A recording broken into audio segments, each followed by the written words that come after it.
All right, the U.S. legacy in Afghanistan. So the United States supposedly withdrew from Afghanistan August 15, 2021, after the Taliban had essentially taken the country back. It had been making steady gains since around 2018. There was a so-called peace agreement signed in Qatar by the Trump administration with a commitment to withdraw all of the troops to basically end the war in Afghanistan. The backlash to that by the ruling class was incredibly intense, and there was no indication whether Biden would follow that or not. And it wasn't until the Taliban had essentially forced Biden's hand that the Biden administration immediately withdrew. And that was because actually the Taliban had made such progress that there were U.S. forces dying. Right, a lot of the damage that happened afterward was the United States' military forces essentially uh, uh, responding in a very heavy-handed, in a really disgusting way. You might remember the drone strike that happened during this so-called withdrawal that killed, I believe it was 7 children. So, the war crimes during the withdrawal alone are just so condemnable. But there's a lot more to this, as you know. I mean, this was a 20-year-long formal occupation. And that hasn't necessarily ended, right? The U.S. occupation may not be uh, uh, as large and may not have the same number of troops, but we know just from the United States' bombing, drone strike on al-Zawahri, uh, uh, terrorist Al Qaeda affiliate. Um, we know from his death that the United States very much has a presence there. And we know a lot of it has to do with the way the United States wages war at this time, which is different. It's the United States wages what Barack Obama called smart wars, or what he opposed was dumb wars or a rash war. That's what he literally said in 2002 at an anti-war rally. He said, "I'm not here to be anti-war. I'm here to oppose dumb war and rash war, but I'm for smart wars." And what that means is that the character of war changes, but the damage done necessarily doesn't, right? The damage that this new form of warfare, or we could call it a reformed kind of warfare, doesn't do any less damage. And we're going to get into exactly how much damage has been done to the people of Afghanistan, because it's been just a huge war crime. The United States has committed so many war crimes in Afghanistan alone that every U.S. president since George W. Bush should be at The Hague right now being convicted for them, because there really is no trial to be had.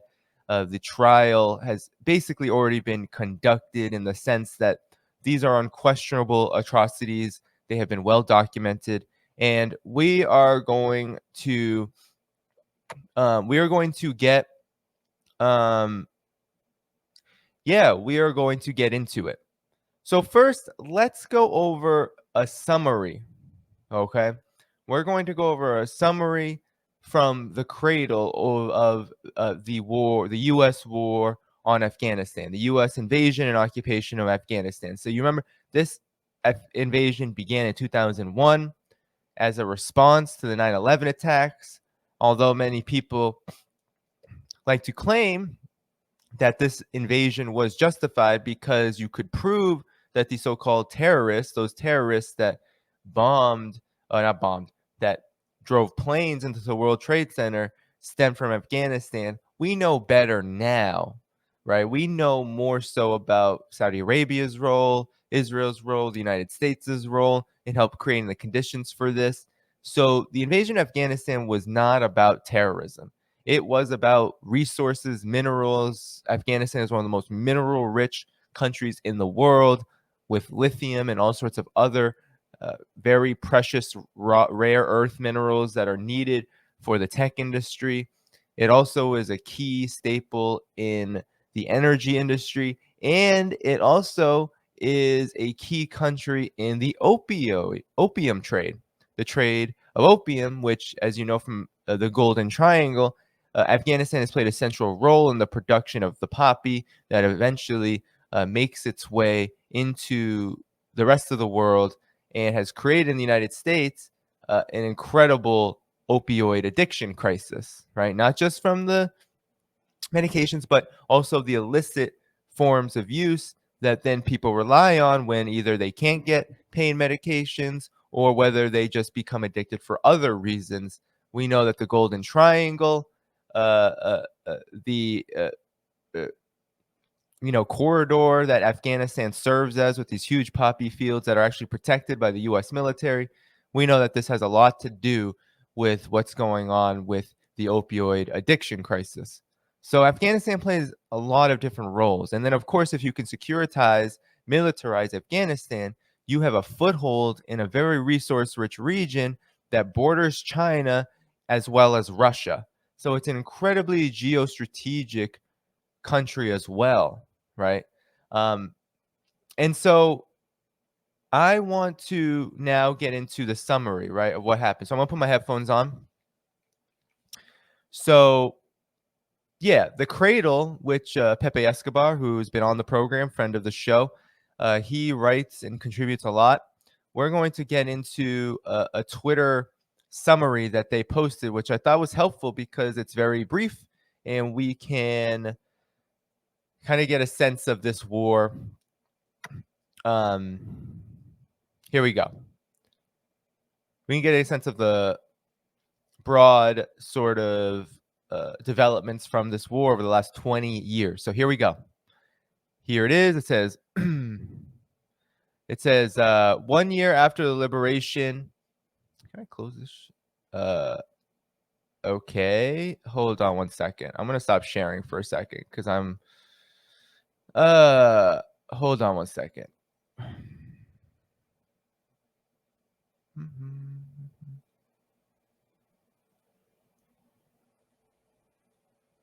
Okay. So I don't know why my Twitter is being so buggy. Okay, well, I'm just going to share now. So sorry about that. All right, we're going to get into the summary.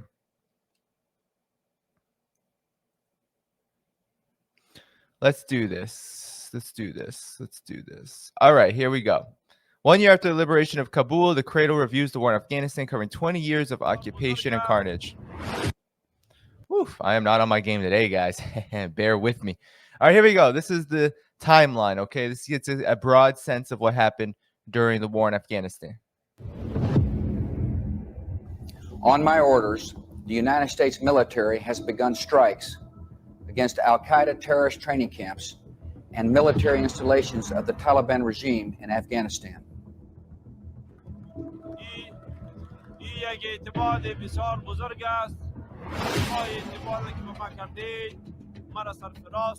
I can report to the American people and to the world that the United States has conducted an operation that killed Osama bin Laden, the leader of al-Qaeda. America's combat mission will be over by the end of this year.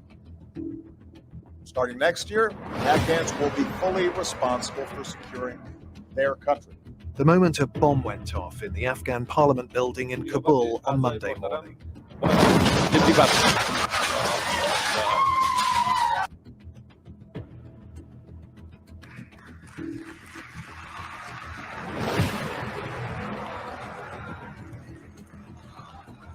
President Trump ordering a drawdown of troops in Iraq and Afghanistan by January the 15th, just 5 days before he's set to leave office.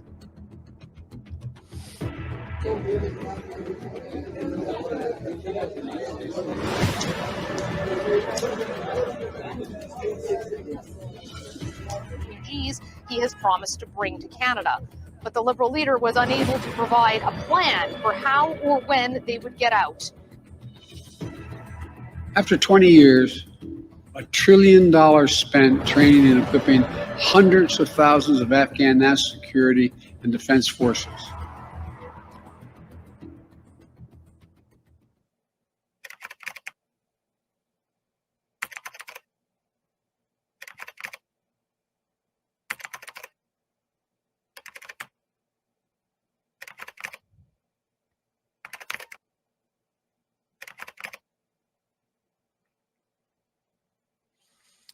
So there you have it. There you have a very basic summary. And I think the casualties are very, very important because this is well documented. The Cost of War project at Brown University has documented just how gruesome the United States' war was on the civilian population. I mean, you saw that. 40 plus thousand people that we know of, plus 50,000 more so-called militants and fighters. And we know the line between those things is very, very, very small and thin. Meaning that we know that the United States, we know that even international organizations trying to differentiate are not the most reliable sources in that. So we know that the civilian casualties are very high. Comparably, you saw those numbers from contractors, 3,000, the United States, a couple thousand, NATO countries, because remember, this was a NATO war, a little over 1,000. So essentially, what we're talking about is a casualty rate of 10 times higher for the people of Afghanistan. This was a siege. This was an occupation. This was a war of aggression that killed 10 times, probably more, many more times more than that when it comes to the ratio between the Afghan people and the invading forces, the imperialist invading forces. So, I mean, that's war criminality. That's war crimes. We know how devastating that ratio is when you're talking about just the human experience, when you're talking about what it's like to have that happen to you. It's terrorism. It's traumatic. It is a war of aggression. That is the U.S. legacy of its occupation, right? That is a legacy of the United States when it comes to the occupation of Afghanistan. And we know that there's a lot more to this as well. You saw Ahmed Karzai, during his reign, just absolute total corruption. He was in the CIA's pockets. He was double dealing, and the Afghan economy was just impoverished to the point of humanitarian crisis. The people of Afghanistan are still suffering that crisis too, because the United States has increased and escalated an economic siege, has actually shifted somewhat, because we know that the military element is still there. You have contractors still on the ground, right, which are really just mercenaries, really just armed hirelings of the military state that are for profit. We know that. But the economic siege is something that is not new, but it is dramatically escalated with new components to it. So let's talk about this part of the legacy, because I think it's very important. Then we can go into broadly what the war on Afghanistan really meant in terms of its global significance. So the Cradle also did a great article on a very short summary on the theft of Afghanistan's foreign reserves.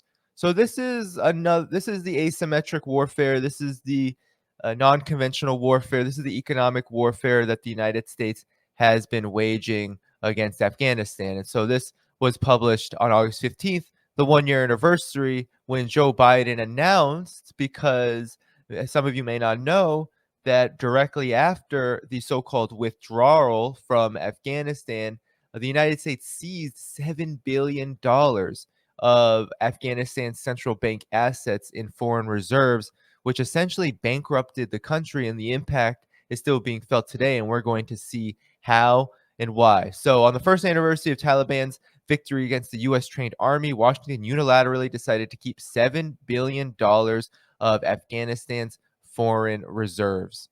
So the government of U.S. President Joe Biden has decided not to return Afghanistan's foreign reserves and suspended talks with Taliban officials over the issue.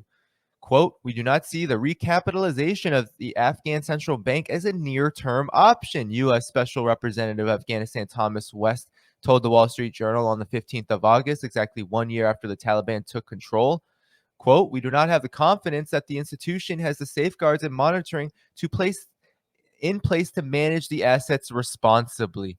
I mean, can you just think about what they are saying in public. The US administration, the Biden administration is telling the US public, is telling the world that it has the right to steal from Afghanistan's central bank, steal literally $7 billion in a poor country. That is an incredibly high amount of money for the GDP, the per capita GDP, and the overall GDP of Afghanistan, which is one of the smallest, poorest countries in the world, despite being one of the richest in resources.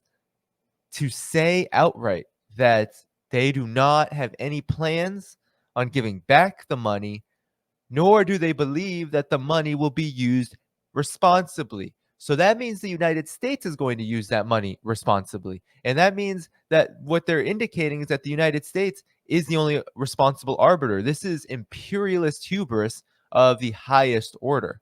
So the decision is allegedly related to the U.S. drone strike that killed al-Qaeda leader Ayman al-Zawahiri in Kabul last month. Quote, needless to say, the Taliban sheltering of al-Qaeda leader Ayman al-Zawahiri reinforces deep concerns we have regarding the diversion of funds to terrorist groups, end quote, West told the Journal. So yeah, it's all about terrorism. The war on terror never ended. The war on terror never ended just because we're in great power competition, new Cold War, just because the United States has more targets than it did during the war on terror in terms of its overall imperialist strategy, doesn't mean that the war on terror ever ended. The war on terror was always a war of terror.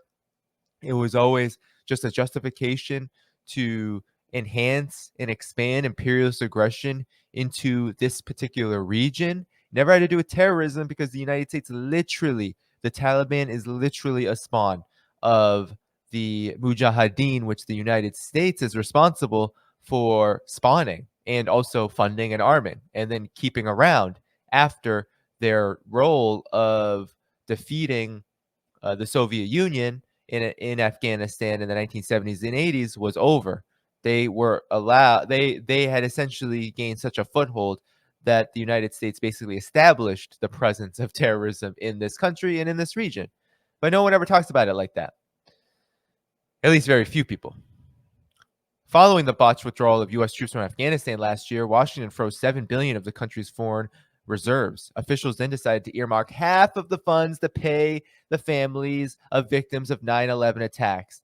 Now, that is such a ploy to divert the funds to Americans who supposedly are victims of 9/11, when in fact September 11th has way more to do with imperialist destabilization of the region led by the United States than has anything to do with Afghanistan. So basically, the United States says it has the right to punish all of Afghanistan, the Afghan people, the Afghan government, and then steal their resources, diverting them to Americans. This is just theft from Afghanistan to the United States, right? So the United States doesn't even have it has neither the moral compass nor does it have the political will to just pay and support families who lost tragically during 9/11. Doesn't even have the ability to do that. It steals. It doesn't have to do this. This is what it chooses to do. This is what the U.S. ruling class chooses to do. Steals from Afghanistan and says, ooh, here's how we can get around actually using U.S. government funds, actually helping people through government policy. We can steal from Afghanistan and then give them that money. And then it's all settled. And it looks like we're the good guys. But, I mean, this is just absolutely criminal. Another $2 billion of Afghanistan's funds have been frozen by other countries. So that means they've lost $9 billion. So it's not just $2 billion. And you know that other $2 billion that have been frozen by NATO countries, you know that those countries are doing it at the behest of the United States. So it's both morally, 70 economists and experts delivered a letter to the White House which says it is both morally condemnable and politically and economically reckless to impose collective punishment on entire people for the actions of a government they did not choose. The loss of its foreign reserves has pushed Afghanistan into an acute humanitarian crisis as a central bank lacks resources to combat high inflation and help the populace on the brink of starvation. And so Save the Children, which, you know, I won't endorse this NGO, but Save the Children says that 97% of Afghanistan's families are struggling to provide enough food for their children, while almost 80% of their children are going to bed hungry. So people are starving in Afghanistan. Just like in Yemen, where the United States has backed Saudi Arabia's criminal invasion, its imperialist invasion that has caused mass displacement and mass death, premature death, and just mass murder of people in Yemen. The same now is happening in Afghanistan. The economic siege is creating a massive tidal wave of hunger. People are starving. Joe Biden is starving children. This is Joe Biden's policy. He's the commander in chief. And this is something he has publicly supported, this freezing of Afghanistan's assets. Other NGOs are sounding the alarm, with both Doctors Without Borders and Action Against Hunger denouncing the spiraling crisis. The international sanctions have a terrible effect on the Afghan population, says Sami Gusabi, regional director of AAH, told France 24. The only way out of this crisis is to allow the economy to get going again. The only way for that to happen is to allow foreign investment to flow to Afghanistan. Last month, lawmakers in Washington voted to bar Afghanistan from receiving any U.S. humanitarian relief as part of a bill that approved an unprecedented $839 billion to the military. So there you bar Afghanistan from receiving any relief from the United States. So the United States destroyed Afghanistan. It bombed infrastructure. It killed more than 50,000 people, nearly 100,000 if you count the so-called fighters, which unclear whether you can just call those folks you don't know. A lot of people took up arms with the Taliban. That was just the truth. That was happening for years under the Obama administration. We were getting reports that people were picking up arms with the Taliban because they were the only force strong enough, organized enough to resist the occupation. So a lot of people, ordinary people, likely died in that 50,000+ number of so-called militants. So after killing nearly 100,000 people, after destroying Afghanistan's economy, destabilizing the country, the United States is now saying that it will not provide any humanitarian relief, which, to be honest, the United States doesn't know the definition of that word.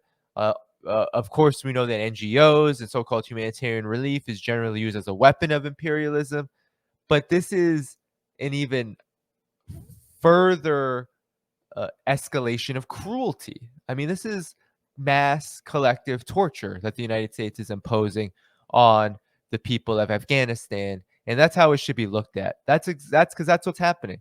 Mass collective torture on the people of Afghanistan via economic means. And then it says, besides stealing Afghanistan's reserves, Washington has also washed its hands of several war crimes committed by U.S. troops during the pullout of Afghanistan last year. And it links to another Cradle article, which talks about how, and I'm not going to show that per se, but just what they're referencing here is a few things. They're referencing that the Pentagon, that the United States killed dozens and dozens of people, and that there was also that drone strike, which was very significant in that it killed, I think, like 6 or 7 children, and I think 12 or 15 overall, with like 7 to 8 of those being children. So the United States washed its hands of literally war crimes as it was leaving. So the United States couldn't just leave. The United States had to kill people, maim people, and massacre people as it was leaving. At least leaving in the formal sense, right? Getting a lot of its formal military personnel, its so-called, military forces, and keeping the military contractors, mercenaries, etc., logistics, intelligence, that they aren't gone. We know that because the drone strike hit Ayman al-Zawahiri. That's not what a withdrawal really looks like. It means get the hell out of the country. You're no longer allowed to be here. Yankee, go home.